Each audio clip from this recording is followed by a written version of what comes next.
Hello నాన్న యోగి. Hello. So నాన్న మనము ఎలక్ట్రికల్ కండక్టివిటీ ఆఫ్ లిక్విడ్స్ అనే చాప్టర్ మనం లాస్ట్ సెషన్లో ఫినిష్ చేసుకున్నాము.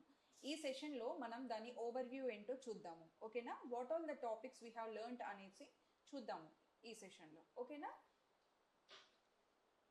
So first electrical conductivity of లిక్విడ్స్లో మనం ఫస్ట్ దేని గురించి నేర్చుకున్నాం నాన్న? ఎలక్ట్రిసిటీ అంటే ఏంటో చూసాము. ఓకేనా? What is electricity? Flow of charge అని చెప్పాము.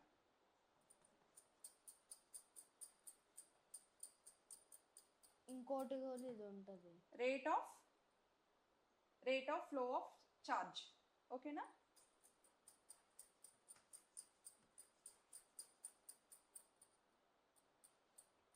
Rate of flow of current అని చెప్పాము. ఫ్లో ఆఫ్ కరెంట్ అని చెప్పారు. ఫ్లో ఆఫ్ ఛార్జ్ అని చెప్పాను, అది ఎలక్ట్రిసిటీ. ఓకేనా? Rate of flow of current అని కూడా చెప్పొచ్చు. ఓకేనా? సో ఎలక్ట్రిసిటీ అంటే అదని చెప్పాము. కండక్టర్స్ మీన్స్ ఏమని చెప్పాము? Conductor means which has metals అనేవి అన్ని మెటల్స్ కండక్టర్స్ కావని కూడా నేర్చుకున్నాం కదా మనము.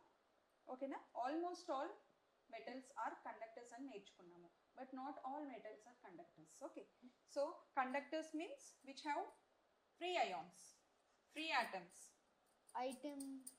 Free atoms, delocalized atoms can be shared by other atoms also అని నేర్చుకున్నాము. ఓకేనా? సో దీంట్లో ఎలక్ట్రిసిటీ అంటే నేర్చుకున్నాం, కండక్టర్స్ అంటే ఏంటో నేర్చుకున్నాం. మనము ఎక్స్పెరిమెంట్స్ యూస్ చేసి what are the good metals are good conductors అని ఏంటో చూసాము. ఓకేనా? Is it a good conductor? Good conductors అంటే ఏంటో చూసాము, బ్యాడ్ కండక్టర్స్ అంటే ఏంటో చూసాము. ఫస్ట్ సాలిడ్స్లో చూసాం కదా, ఎలక్ట్రిసిటీ ఇన్ సాలిడ్స్ చూసాము లిక్విడ్స్ కన్నా ముందు. తర్వాత లిక్విడ్స్ కన్నా ఏంటి అనేసి లిక్విడ్స్లో ఏవి కండక్టర్స్ అనేసి చూసాము. లిక్విడ్స్లో ఫస్ట్ దేంతో టెస్ట్ చేసుకున్నాం మనము? డిస్టిల్డ్ వాటర్తో టెస్ట్ చేసుకున్నాము. అండ్ మనం ఏం చూసాము అక్కడ? ఎల్ఈడి వాటర్తో చూసాము experiment. So good conductors in solids.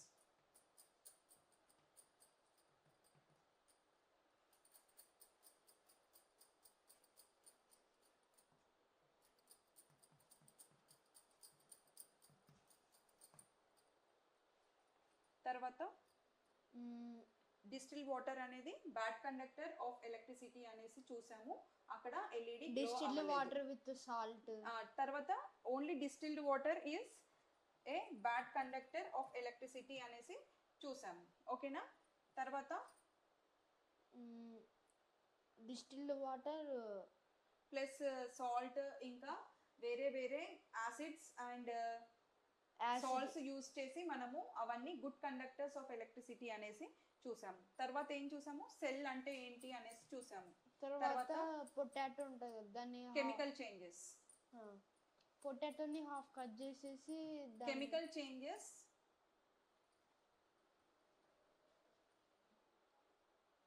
ఏంటో చూసాము. తర్వాత ఎలక్ట్రోలిసిస్ అంటే ఏంటో చూసాము.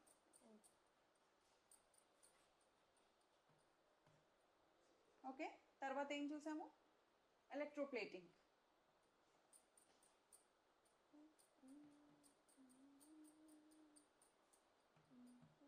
సో ఇవన్నీ మనకు చాలా లైఫ్లో చాలా అవసరం. ఓకేనా? ఎలక్ట్రిసిటీ అనేది ఎలా ప్రొడ్యూస్ అవుతుంది, ఎలా పాస్ అవుతుంది, ఓకే, ఇవన్నీ విషయాలు మనం ఈ చాప్టర్ ద్వారా నేర్చుకున్నాము. ఓకే నాన్న, is it clear? Yes. So far okay.